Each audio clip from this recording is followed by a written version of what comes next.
Subscribe masuk surga. Like, komen cepat kaya.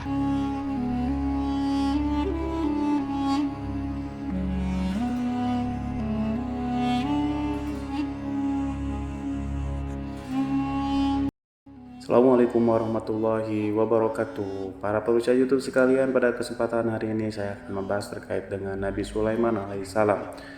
Nah, Nabi Sulaiman alaihissalam adalah manusia terkaya sepanjang sejarah kehidupan manusia di muka bumi. Dalam beberapa kitab suci seperti Al-Quran, Alkitab, Injil, Nabi Sulaiman alaihissalam dijelaskan sebagai manusia terkaya yang pernah hidup di muka bumi. Tidak ada satupun manusia yang bisa mengalahkan total kekayaannya. Hingga hari kiamat tiba, nanti para arkeolog telah menemukan situs peninggalan sejarah Islam yang mengungkap total kekayaan lebih dari Nabi Sulaiman alaihissalam. Reis bin Yosef, seorang profesor dari Tyre Active University, seorang peneliti, ia menyatakan bahwa 3000 tahun yang lalu Nabi Sulaiman alaihissalam diperkirakan memiliki kekayaan senilai 2,2 triliun US dollar.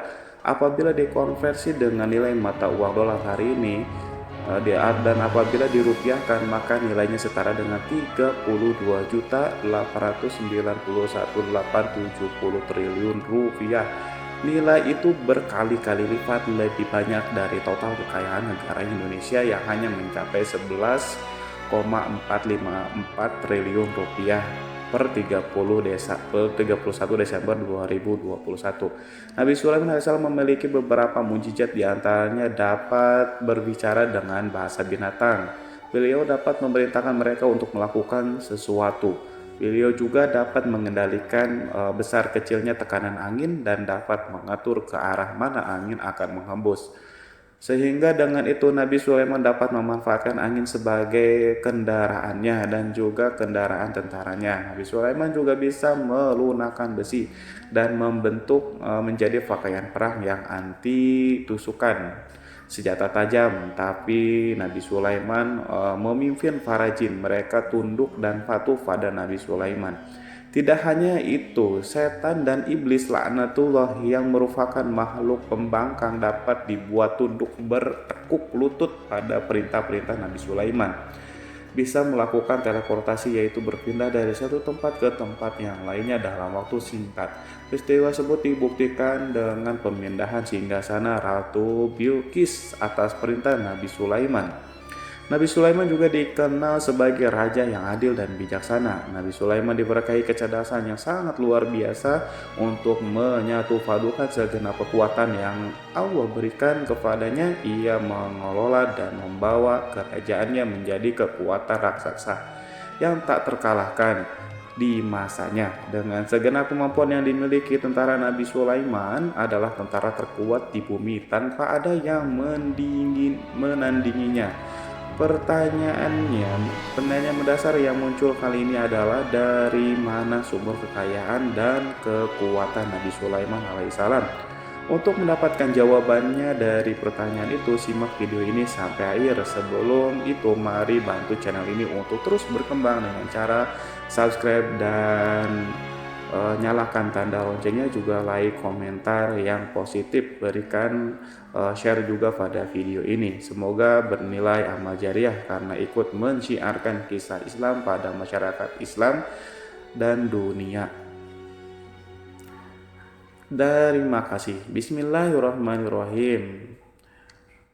Sesungguhnya kami benar-benar telah menaburkan ilmu kepada Daud dan Sulaiman. Keduanya berkata, segala puji bagi Allah yang melebihkan kami dari kebanyakan hamba-hamba yang mukmin. Sulaiman telah mewarisi Daud dan dia berkata, wahai manusia, kami telah diajari untuk memahami bahasa burung dan kami dianugerahi segala sesuatu. Sesungguhnya semua ini benar-benar karunia yang nyata. Quran Surat An-Naml ayat 15-16. Saudara-saudaraku yang dirahmati oleh Allah, pada ayat di atas disebutkan bahwa Sulaiman telah mewarisi Daud.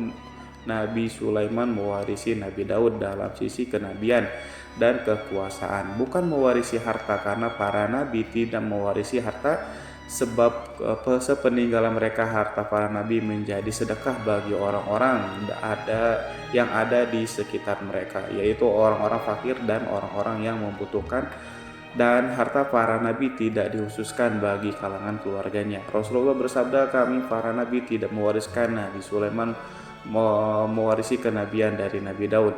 Ini adalah hal yang jelas Allah telah memilihnya sebagai nabi dari Bani Israel.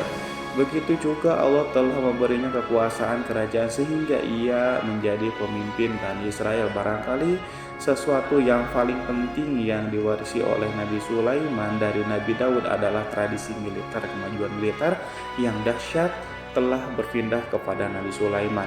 Nabi Daud sebenarnya adalah seorang pengembala kambing yang sangat miskin, tapi seiring dengan perjalanan waktu, ia menjadi komandan pasukan yang tiada tandingannya. Nabi Daud alaihissalam mengetahui bahwa kekuatan hakiki yang mengatur alam semesta adalah kekuatan Allah Subhanahu wa taala. Ketika Nabi Daud mengulurkan tangannya dan memegang potongan batu, lalu beliau melemparkannya dengan ketapelnya ke arah Jalut. Nah, kepala Jalut retak dan ambruk menghantam tanah. Ini sebagai bentuk demonstrasi kekuatan darinya. Kehadiran Nabi Daud mengubah pasukan Bani Israel di mana mereka sebelumnya lari jika berhadapan dengan musuh, maka kini keberadaan mereka mulai diperhitungkan di masa kehidupan Nabi Daud. Mengalami peperangan yang sangat banyak, tapi Al-Quran tidak menceritakan secara terperinci hal itu. Al-Quran adalah kitab dakwah di jalan Allah, bukan kitab sejarah. Al-Quran hanya menceritakan di dalam Quran surat ayat 20, dan kami kuatkan kerajaan Daud.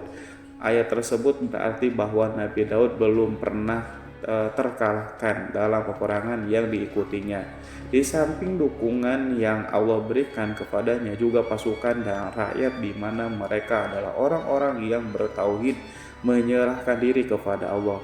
Allah SWT mengajarkan kepada Nabi Daud hal-hal yang menjadikan pasukannya memiliki keistimewaan yang dengannya mereka dapat mengalahkan pasukan-pasukan lain, pasukan-pasukan besar yang ada di bumi pada saat itu.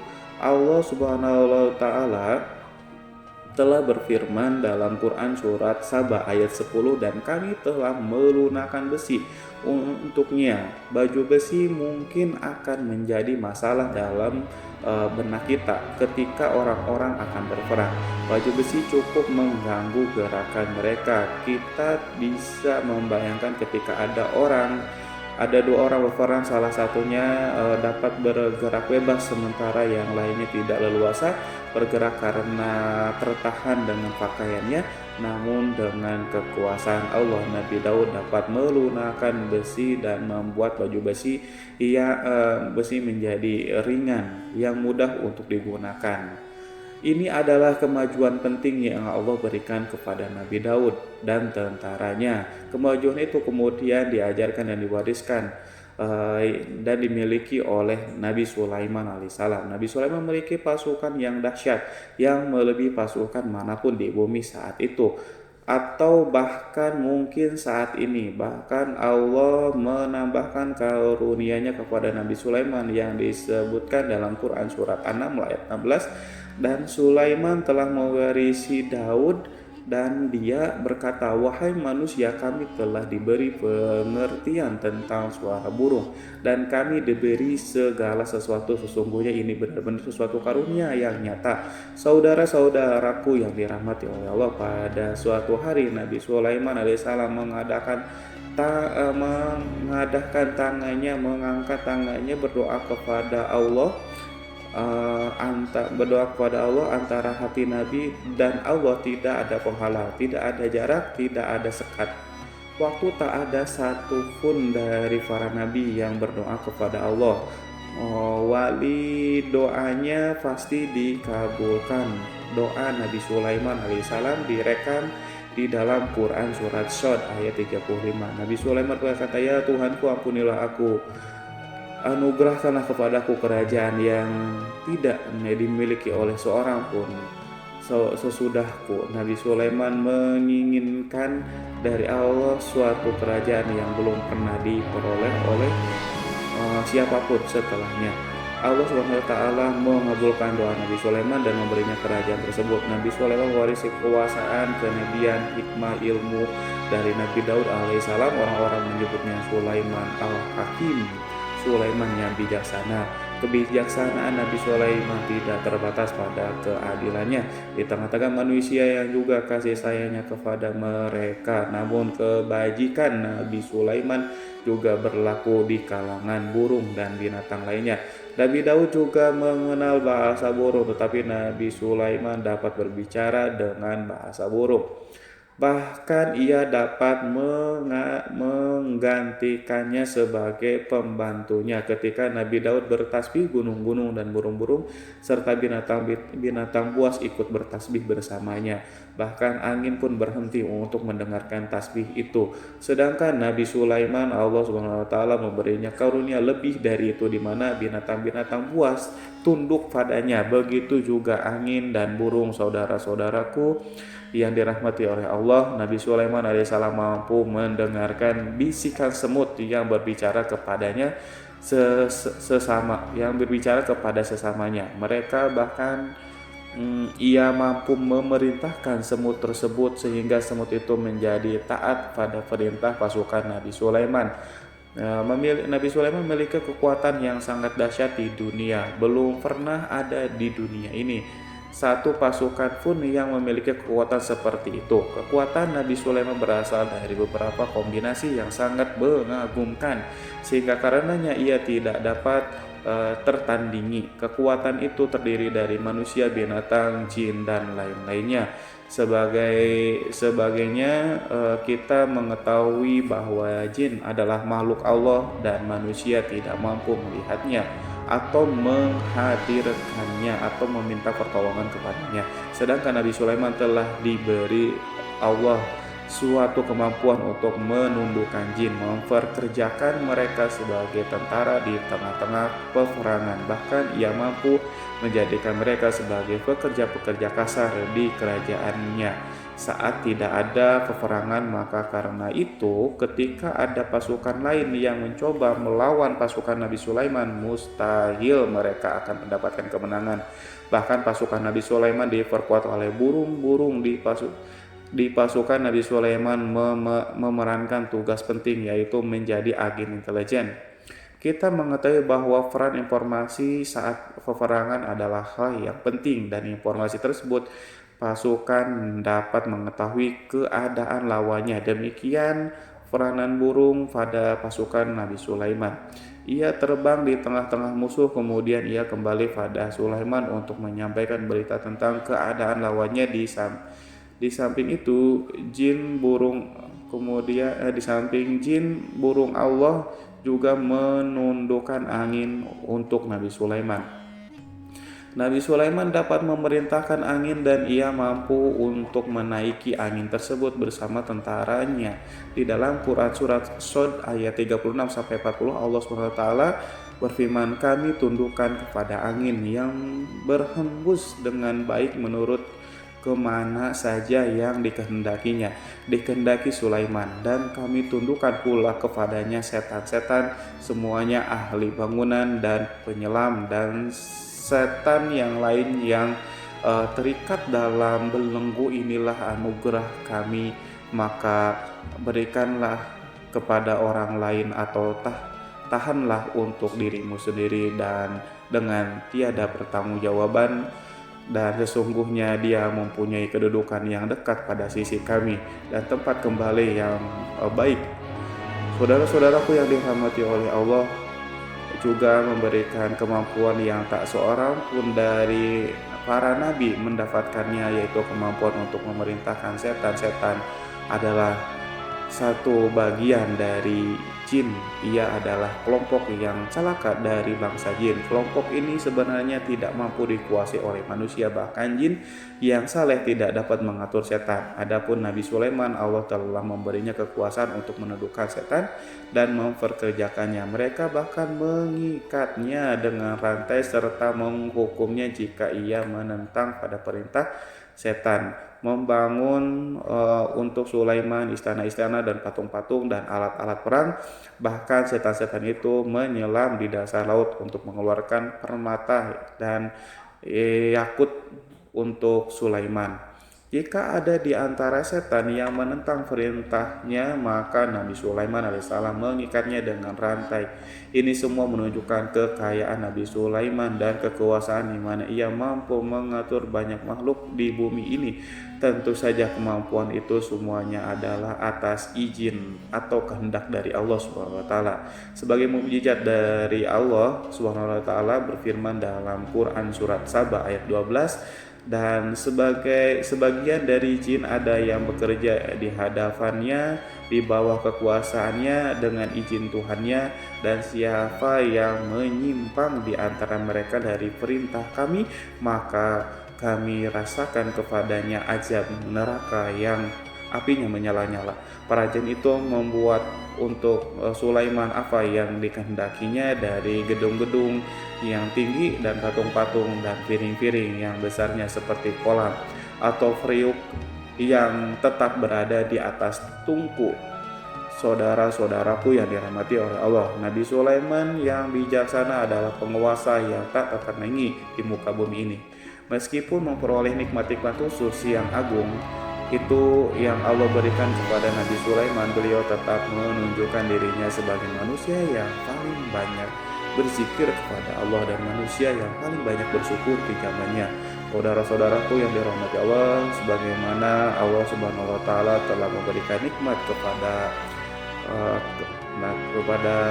ayahnya Nabi Daud alaihissalam, di mana ia mampu melunakkan besi dan Allah mengajarinya bagaimana cara mencairkan besi, maka Nabi Sulaiman alaihissalam dapat memanfaatkan tembaga yang cair untuk peperangan.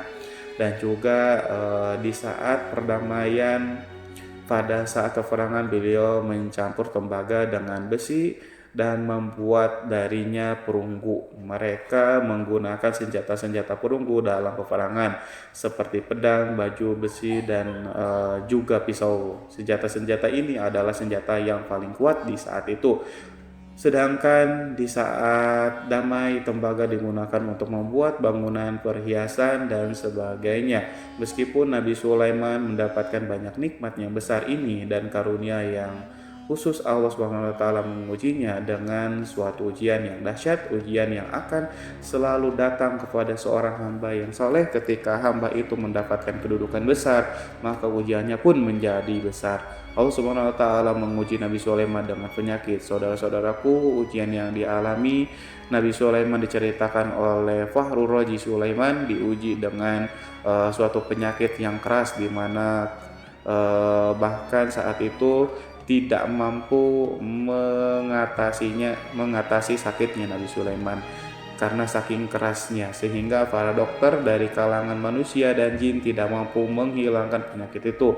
Lalu burung-burung menghadirkan rumput-rumput yang dianggap sebagai obat, tetapi Nabi Sulaiman tak kunjung sembuh. Semakin hari penyakit Nabi Sulaiman semakin menjadi-jadi, sehingga ketika Nabi Sulaiman duduk di atas kursi, ia duduk bagaikan tubuh tanpa roh, seakan-akan ia mati karena saking kerasnya penyakitnya.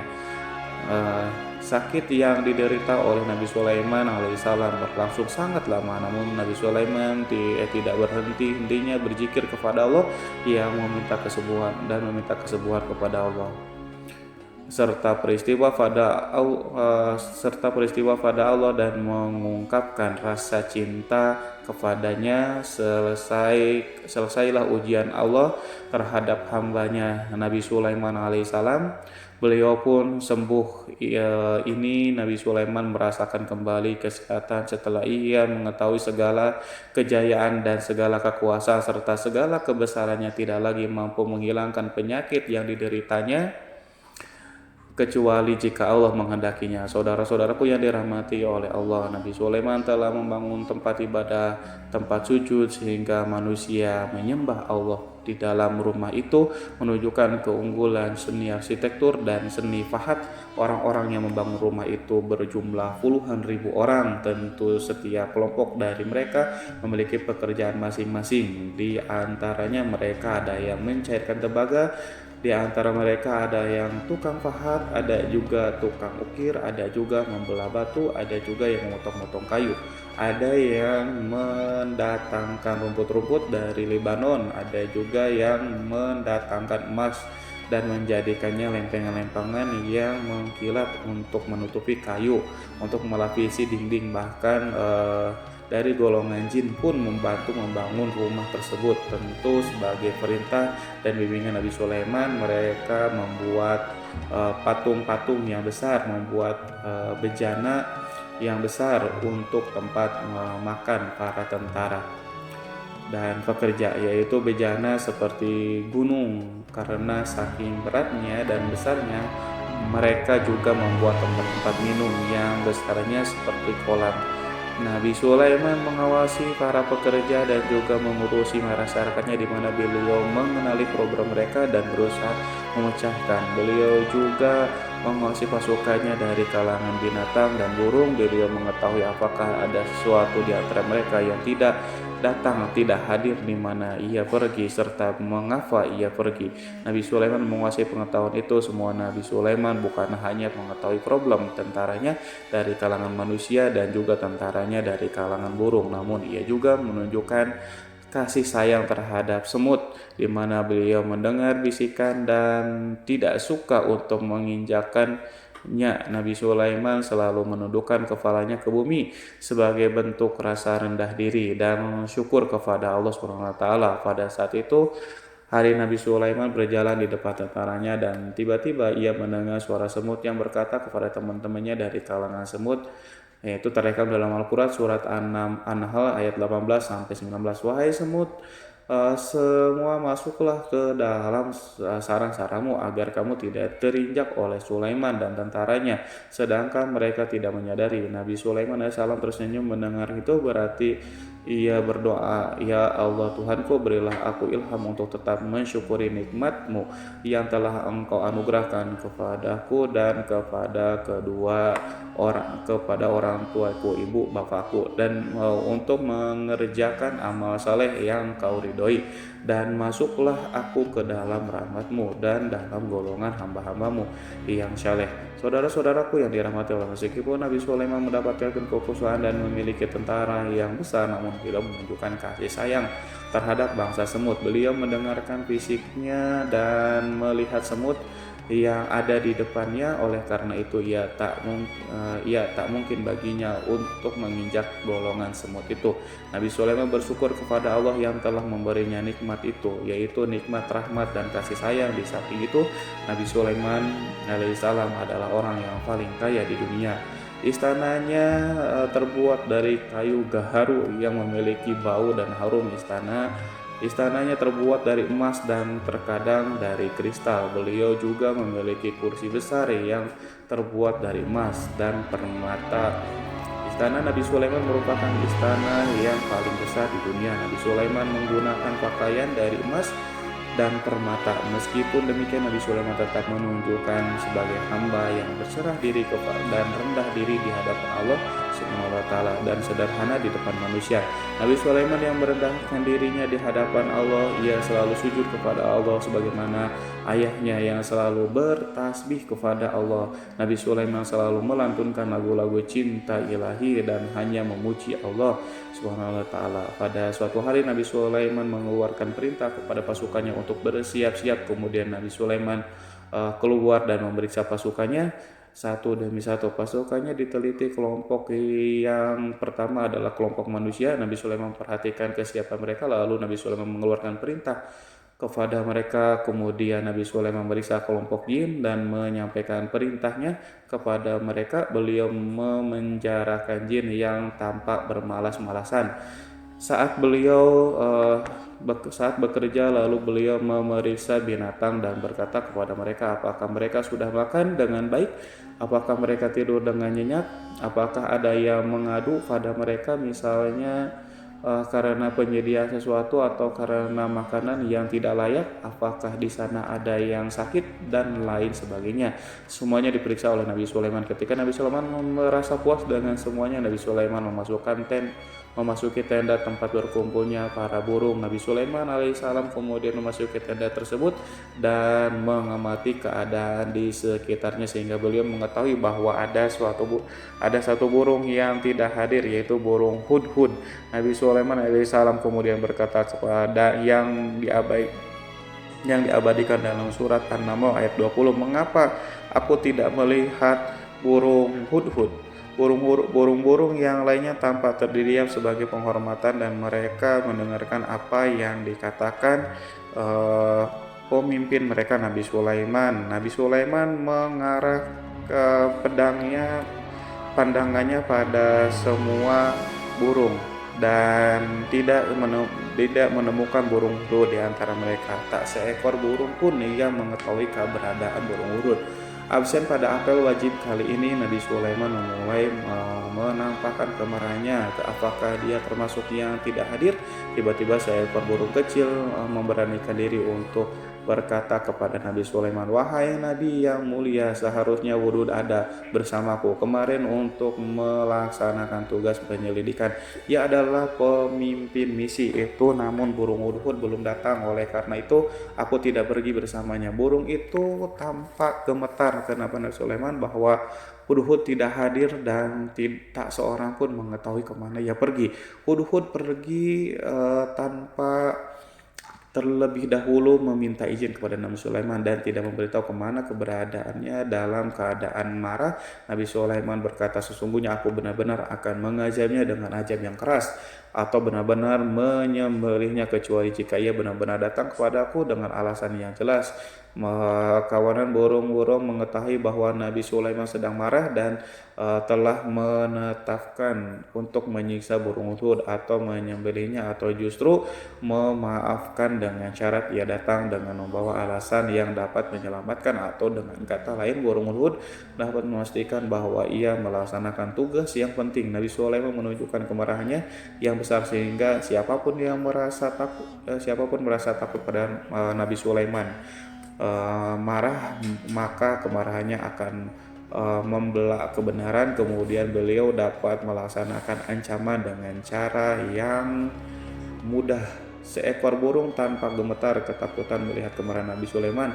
Lalu beliau mengeluarkan tangannya ke burung itu dan memegang kepalanya sehingga burung itu pun merasa tenang dan merasa takutnya hilang. Nabi Sulaiman kemudian pergi dari tempat burung dan menuju istananya. Nabi Sulaiman masih memikirkan keadaan burung hudhud. Seharusnya burung hudhud menjadi bagian penting dari badan intelijen. Apakah ia pergi untuk menyingkap sesuatu atau apakah ia pergi hanya untuk bermain-main? Nabi Sulaiman alaihissalam telah memperhatikan dan mengetahui bahwa burung hudhud adalah seekor burung yang cerdik dan juga fasih berbicara. Terkadang Nabi Sulaiman mendapati burung hudhud sedang bermain-main dan menunda-nunda pekerjaannya. Namun ketika Nabi Sulaiman melihatnya, burung hudhud memahami bahwa perbuatannya tidak benar sebab ia tidak boleh menyampur adukan antara waktu serius dan waktu bermain. Tidak lama setelah itu burung tiba-tiba di tempat para burung-burung yang lain berkata kepadanya, wahai Hud, pergilah engkau ke tempat Nabi Sulaiman. Jika ia mengetahui bahwa engkau telah sampai, jiwamu benar-benar terancam. Mendengar itu burung hudhud segera beranjak. Ia terbang menemui Nabi Sulaiman. Pada waktu itu Nabi Sulaiman sedang duduk bersama tentaranya yang lain. Burung hudhud berdiri. Ia telah mencanangkan untuk memulai pembicaraan dengan Nabi Sulaiman. Sebelum Nabi Sulaiman banyak bertanya kepadanya kemana dia pergi, ia berbagi sebagai bukti bahwa hudhud telah melaksanakan sesuatu tugas yang penting. Dalam Quran surat An-Nahl ayat 22, Burung hudhud telah berbicara, aku telah mengetahui sesuatu yang kamu belum mengetahuinya, dan kubawa kepadamu dari negeri Sabah untuk berita penting yang diyakini seakan-akan burung hudhud hendak berkata, aku adalah hudhud yang yang miskin, tapi aku mengetahui apa yang tidak engkau ketahui, dan aku datang kepadamu dari kerajaan Sabah dengan membawa berita yang sangat penting. Nabi Sulaiman nampak terdiam. Ia menunggu hudhud menyelesaikan kisah yang tertulis dalam Quran surat An-Naml ayat 23 sampai 24. Hudhud berkata, sesungguhnya aku menjumpai seorang wanita yang memerintah mereka dianugerahi segala sesuatu serta mempunyai singgasana yang sangat besar. Aku mendapati dia dan kaumnya menyembah matahari selain Allah, dan setan telah menjadikan mereka memandang indah perbuatan-perbuatan mereka, lalu menghalangi mereka dari jalan Allah sehingga mereka tidak mendapatkan petunjuk. Burung hudhud diam sejenak dan Nabi Sulaiman merasa bahwa hudhud menunjukkan kefasihan lisannya dan berbicara dengan baik kepadanya. Nabi Sulaiman berkata dalam Quran surat An-Nahl ayat 27 sambil menunjukkan senyum manisnya di wajah Nabi Sulaiman berkata, akan kami lihat apakah kamu benar wahai hudhud, ataukah kamu termasuk orang-orang yang berdusta. Seakan-akan burung hud ingin mengatakan aku tidak Diamnya Sulaiman membuat takut sehingga burung hudhud terdiam. Nabi Sulaiman terdiam karena berpikir, lalu ia memutuskan sesuatu. Setelah itu beliau mengangkat kepala lainnya dan meminta secari kertas dan pena. Nabi Sulaiman menulis surat singkat dan menyerahkannya kepada hudhud serta memerintahkan kepadanya dalam Quran surat An-Nahl ayat 24, pergilah dengan membawa suratku ini, lalu jatuhkanlah kepada mereka, kemudian berpalinglah dari mereka, lalu perhatikanlah apa yang mereka bicarakan. Al-Quranul Karim hanya ceritakan dalam Quran surat An-Naml bagaimana perginya hudhud dan bagaimana ia menyerahkan surat itu. Lalu Al-Quran langsung menyebutkan keadaan kerajaan Balkis yang saat itu ia sedang membaca surat tersebut di depan para pembesar kerajaannya dan para menterinya dalam Quran surat An-Naml ayat 29 sampai 31. Berkatalah Bilqis, wahai pembesar-pembesar, sesungguhnya telah dijatuhkan kepadaku sebuah surat yang mulia. Sesungguhnya surat ini dari Sulaiman, dan sesungguhnya isinya dengan menyebut nama Allah yang Maha Pengasih lagi Maha Penyayang, bahwa janganlah kalian berlaku sombong terhadapku dan datanglah kepadaku sebagai orang-orang yang berserah diri. Saudara-saudaraku yang dirahmati Allah, dalam surat itu Nabi Sulaiman disebutkan hendaklah mereka menyerahkan diri dan tunduk kepada perintah Sulaiman. Nabi Sulaiman memerintahkan agar mereka meninggalkan penyembahan terhadap matahari. Nabi Sulaiman tidak mempersoalkan akidah mereka dan tidak memuaskan mereka dengan apapun. Nabi Sulaiman hanya memerintahkan bahwa ia berada di atas kebenaran, bukankah ia didukung kekuatan yang berlandaskan keyakinan dan dimilikinya. Nabi Sulaiman hanya memerintahkan mereka agar tunduk dan patuh kepadanya. Ratu Saba menyampaikan surat tersebut di tengah-tengah kaumnya. Dalam Quran surat An-Naml ayat 32 dijelaskan berkata, Bilqis, wahai para pembesar, berilah aku pertimbangan dalam urusanku ini. Aku tidak pernah memutuskan sesuatu persoalan sebelum kamu berada dalam majelisku.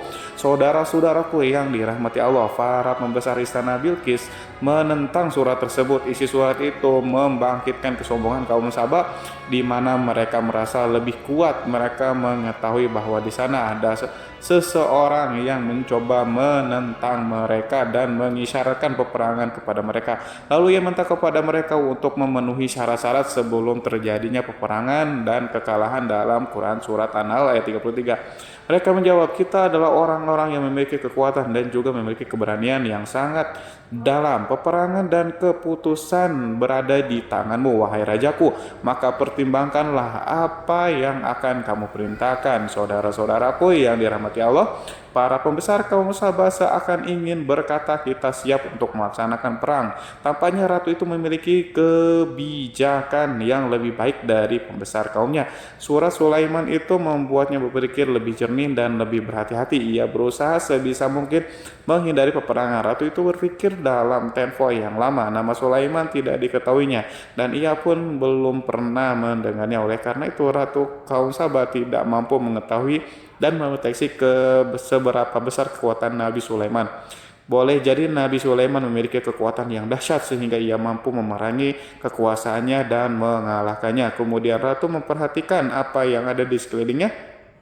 Ia melihat kemajuan masyarakat dan juga kekayaannya. Barangkali ia mengira bahwa Nabi Sulaiman iri terhadap kemajuan kekayaan itu sehingga Nabi Sulaiman ingin menyerangnya. Setelah mempertimbangkan isi surat Nabi Sulaiman dengan cermat, Ratu Saba memilih untuk tidak bersikap sombong dan bodoh. Ratu lebih suka untuk menggunakan bahasa kelembutan. Ia mengirim kepada Nabi Sulaiman suatu hadiah yang besar. Ratu mengira bahwa Nabi Sulaiman seseorang yang ambisius, yang boleh jadi ia telah mendengar tentang kekayaan kerajaan Saba.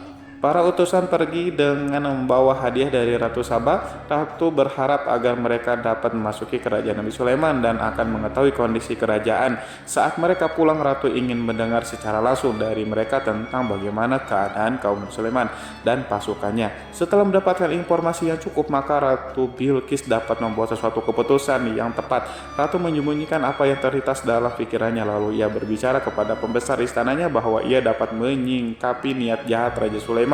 Lalu cara mengirimkan hadiah kepadanya.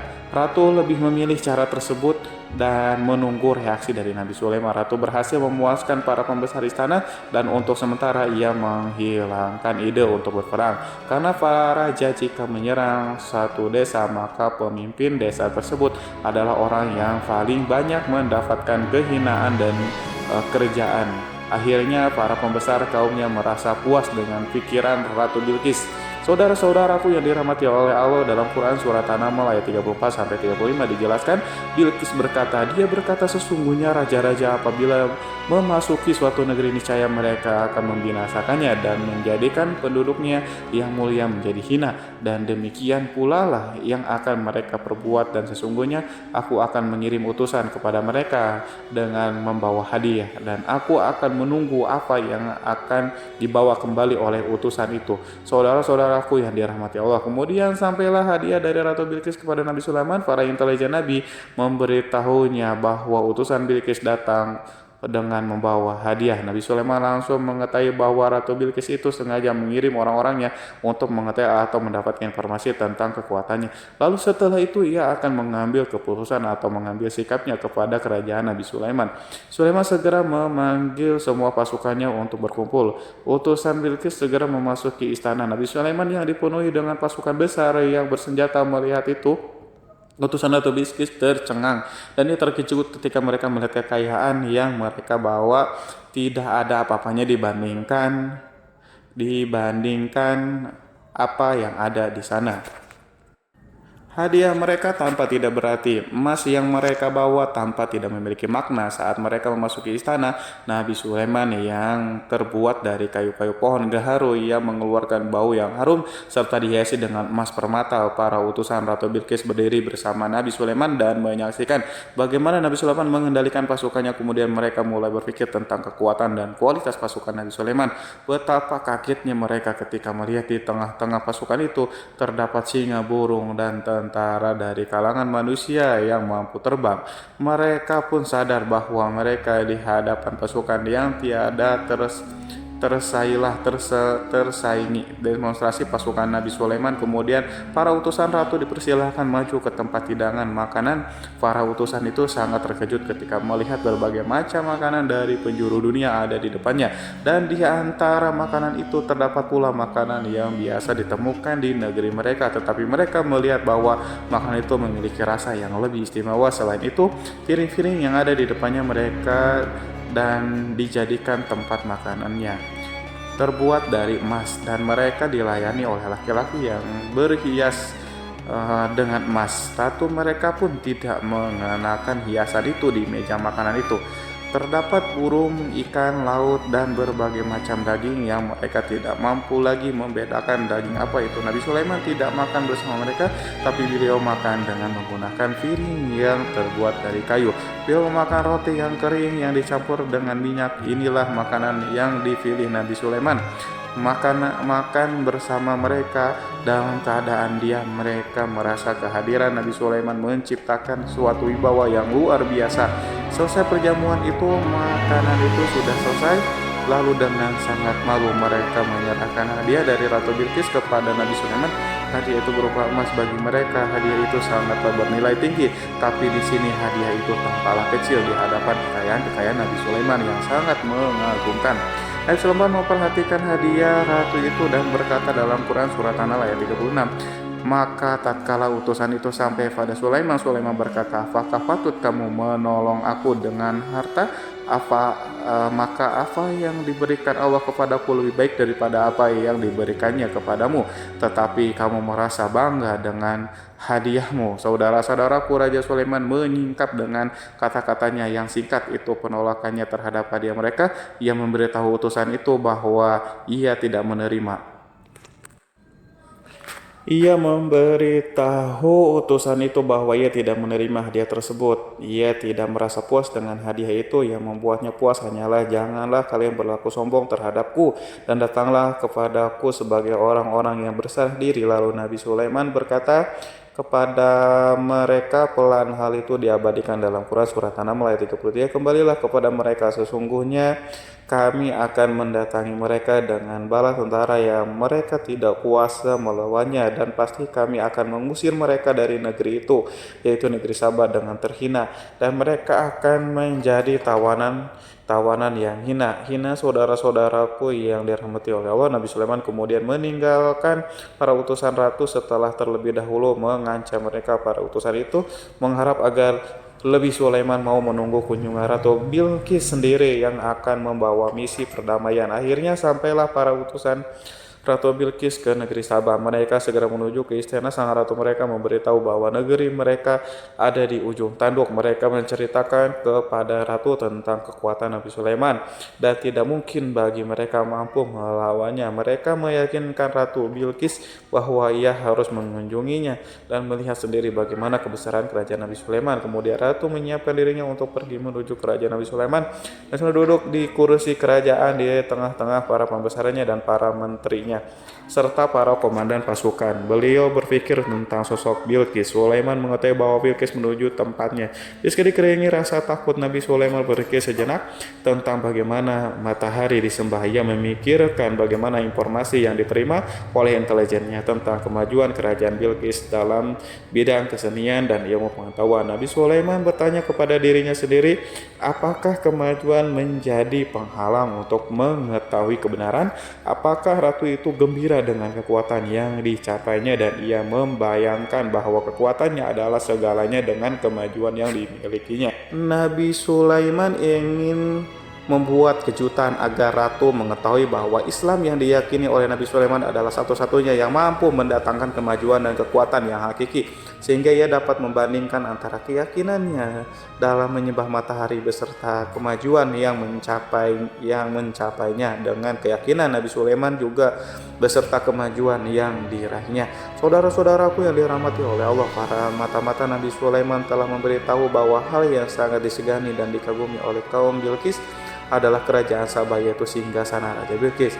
Singgasana itu terbuat dari emas dan batu mulia. Singgasana tersebut dijaga oleh penjaga yang sangat disiplin, di mana mereka tidak pernah lalai sedikit pun.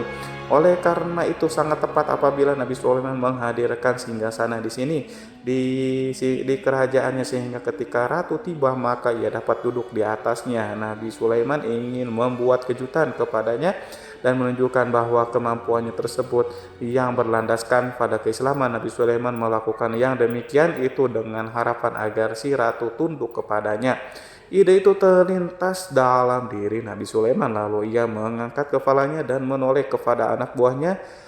Hal itu diabadikan dalam Quran surat An-Naml ayat 36. Wahai para pembesar-pembesar, siapakah di antara kalian yang sanggup membawa singgasananya kepadaku sebelum mereka datang kepadaku. Sebagai orang-orang yang berserah diri, saudara-saudaraku, perhatikanlah ungkapan pikiran Nabi Sulaiman tersebut. Semua pemikirannya berkisar tentang keislaman para penyembah matahari, tentang bagaimana beliau dapat memberikan petunjuk kepada mereka di jalan Allah. Yang pertama menjawab pertanyaan Nabi Sulaiman adalah jin Ifrit dari kalangan jin yang Allah telah menundukkan mereka kepada Nabi Sulaiman.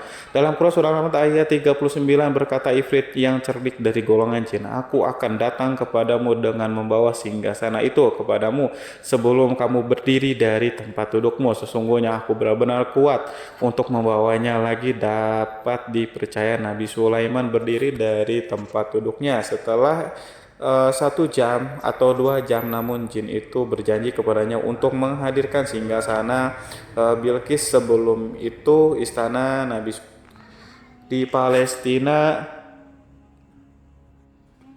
sedangkan istana Bilqis terletak di Yaman. Antara singgasana tersebut dengan singgasana Nabi Sulaiman berjarak lebih dari ribuan mil. Barangkali pesawat yang cepat sekalipun yang kita kenal hari ini tidak akan mampu membawa dan mendatangkan di istana itu dalam waktu 1 jam. Tetapi masalahnya di sini berhubungan dengan kekuatan jin yang serba misterius. Nabi Sulaiman alaihissalam tidak mengomentari sedikit pun terhadap apa yang dikatakan oleh Ifrit dari golongan jin. Tampaknya ia menunggu tanggapan lain yang mampu menghadirkan singgasana Bilqis yang lebih cepat dari jin. Nabi Sulaiman menoleh kepada seseorang di sana yang duduk di atas naungan. Hal itu diceritakan dalam Quran surat An-Naml ayat 40. Berkatalah seorang yang mempunyai ilmu dari Alkitab, aku akan membawa singgasana itu kepadamu sebelum matamu berkedip. Maka tatkala Sulaiman melihat singgasana itu terletak di hadapannya, ia pun berkata, ini termasuk karunia Tuhanku untuk mencoba aku. Apakah aku akan bersyukur atau mengingkari nikmatnya? Dan barang siapa yang bersyukur, maka sesungguhnya dia bersyukur untuk kebaikan dirinya sendiri. Dan barang siapa yang ingkar, maka sesungguhnya Tuhanku maha kaya lagi maha mulia. Saudara-saudaraku, belum lama seseorang yang mempunyai ilmu Alkitab itu menyatakan kalimatnya, sehingga singgasana itu tiba-tiba ada di depan Nabi Sulaiman yang mampu menghadirkan singgasana itu lebih cepat atau lebih sedikit dari kedipan mata. Ketika mata itu tertutup dan terbuka, Al-Quranul Karim tidak menyingkap kepribadiannya. Seseorang yang menghadirkan singgasana itu, Al-Quran hanya menggarisi bahwa orang itu mempunyai ilmu dari Alkitab. Al-Quran tidak menjelaskan kepada kita apakah ia seorang malaikat atau manusia atau jin atau Al-Quranul Karim sepertinya ingin menyembunyikan identitas orang tersebut.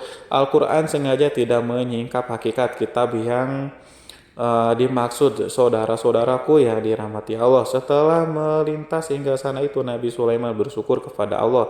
Ia mulai memperhatikan singgasana sang ratu. Singgasana tersebut merupakan simbol pembangunan dan juga kemajuan, tetapi tampaknya ia hanya sesuatu yang biasa saja jika dibandingkan dengan kekuatan dan kekuasaan. Khawatir kebesaran ciptaan yang dibuat oleh manusia dan jin di kalangan Nabi Sulaiman memikirkan dalam tempo yang sangat lama singgasana Ratu Bilqis itu. Kemudian beliau memerintahkan agar singgasana itu diperbaiki sehingga saat Ratu Bilqis datang, lebih Sulaiman akan memujinya. Apakah Ratu Bilqis dapat mengenali singgasananya ataukah tidak? Di dalam Al-Quran surat An-Naml ayat 21 Nabi Sulaiman berkata, ubahlah baginya singgasana maka kita akan melihat apakah dia mengenal ataukah dia termasuk orang-orang yang tidak mengenalnya. Saudara-saudaraku yang dirahmati Allah, Sulaiman memerintahkan agar dibangun istana yang akan digunakan untuk menyambut Ratu Bilqis.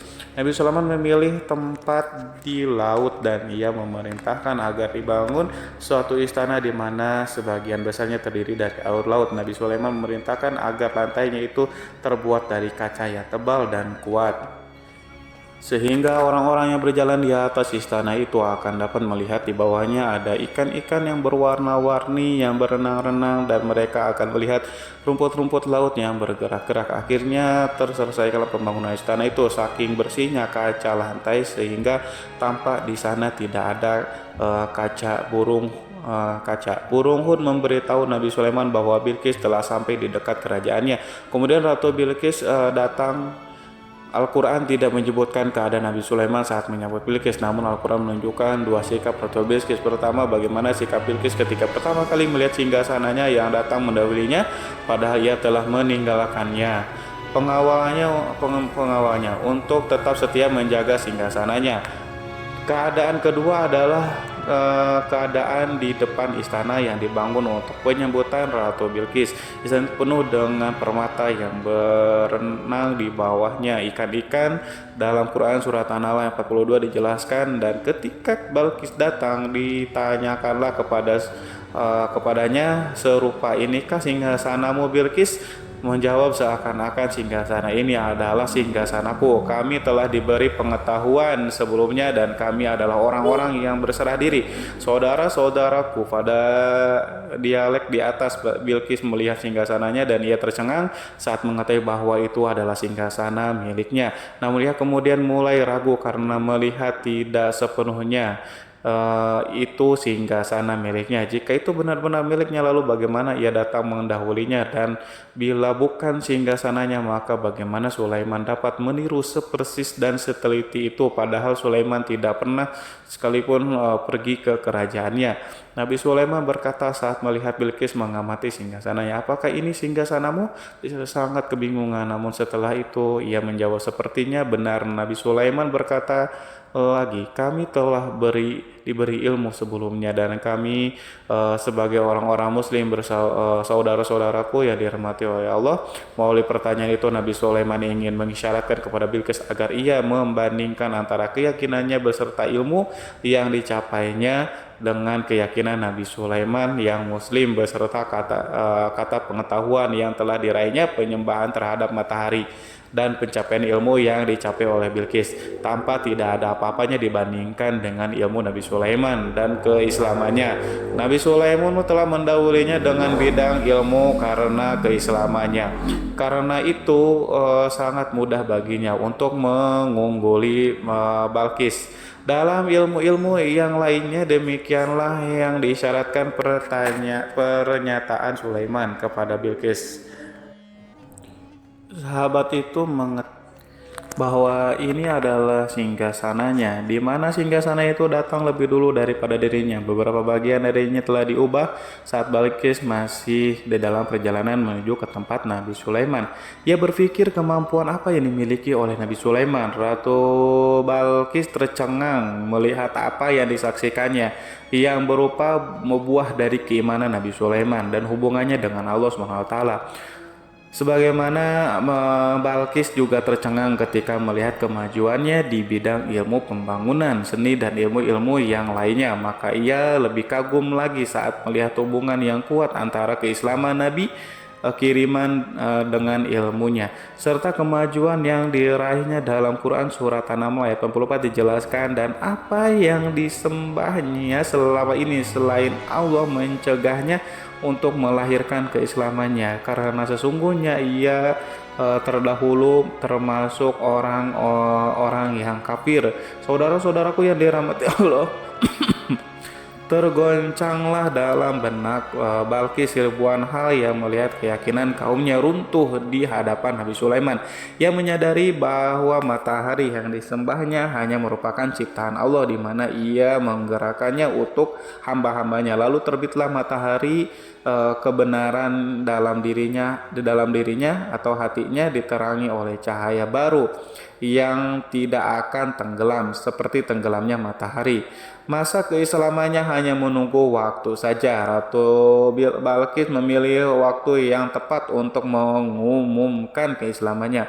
Allah SWT berfirman dalam Quran surat An-Nahl ayat 44, dikatakan kepadanya, "Masuklah ke dalam istana." Maka tatkala ia melihat lantai istana itu, dikiranya kolam air yang besar dan disingkapnya dua betisnya. Berkatalah Sulaiman, "Sesungguhnya ia adalah istana licin yang terbuat dari kaca."